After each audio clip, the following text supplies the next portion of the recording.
I think Bitcoin is the most disruptive technology in the decade. It's the single most exciting thing going on in the world right now. And so everyone in the world is being asked about it.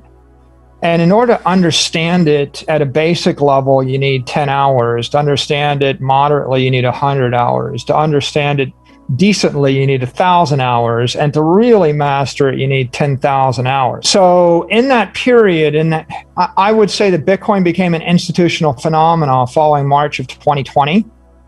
So we're like in year one. You could even say year zero was March of 2020. And then after February 8th of 2021, when Tesla announced that they're putting Bitcoin on their balance sheet, it kind of broke into mainstream.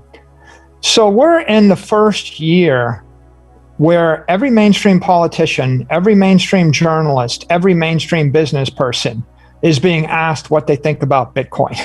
The CEO of General Motors, right? Every banking head, every investor. And if it takes you 1,000 hours to really get it and 10,000 hours to master it, but everybody in the world is forced to take a position on it with less than 1 hour or 2 or 3 hours of knowledge, then you're going to get a wide variety of reactions. And the two most common ones are, well, it sounds so perfect, I guess some politician will ban it. Well, that's an interesting reaction. It sounds so perfect that someone might not like it. And the other reaction is, I hear it uses a lot of energy.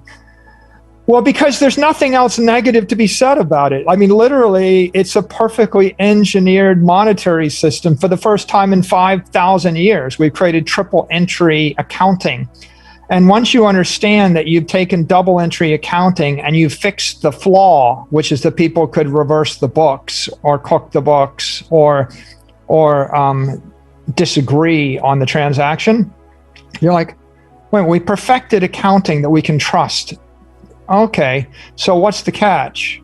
Oh, it's too good? No, the catch is it uses energy. How much energy?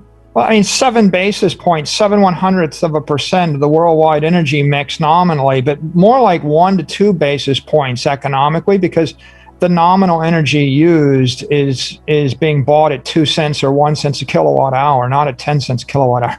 So it's like 1/100% of the economic value of energy in the world. And if you look at the CO2, per those stats, like 9 basis points of all the CO2 exhausted. And of course, if you look at energy intensity and you ask, well, I put $1 of energy into something, how many dollars do I get out? When you put $1 into Google or Netflix or Facebook, you get out $10. And when you put $1 into Bitcoin, you get out like $180, maybe $200. It's 20 times more efficient than streaming video or search or social media. And if you put $1 into an S&P 500 company, you get out $4. So, you're talking about 50 times more efficient than the S&P. If you put $1 into an airline, you get out 40 cents. So if you're looking for where we really burn energy, it isn't hard to figure it out. It's the planes, trains, automobiles, and the HVAC. And Bitcoin itself, I think it has the claim to many honorifics. One of them, it's the most efficient use of energy the human race has yet to devise. I'll put a period on the end of that. It's the most effective technology converting energy into prosperity we have ever invented. It's also the highest value and use of stranded energy or intermittent energy in the world, because you can generate, at this point with the latest generation of miners, you can generate 40 cents a kilowatt hour on an energy source on the North Pole. You can go to an island that's got a volcano on it. You can monetize it at 40 cents a kilowatt hour. You can't do that with Google or Facebook, which are the second best, because Google would have to have these super high bandwidth trunk lines, fiber optic cables to stream their videos, and they can't use all the energy from the volcano. So you're not going to see Google and Amazon and Facebook set up data centers 1,000 miles from civilization because of the bandwidth requirements. What you are going to see is that every place where there is a waterfall or a volcano or wind blowing, and that energy is stranded, then we're going to rescue that stranded energy with Bitcoin. I think that's what's most impressive to me about Bitcoin is learning about the second order effects of an open monetary network. I mean, Bitcoin is a digital monetary asset on an open, permissionless network. And because it's decentralized and no company and no country owns it, it's really a thing for the world. So I don't think there's any other asset that I can think of where every intelligent person that understands it decides to start doing everything they can to make it more valuable.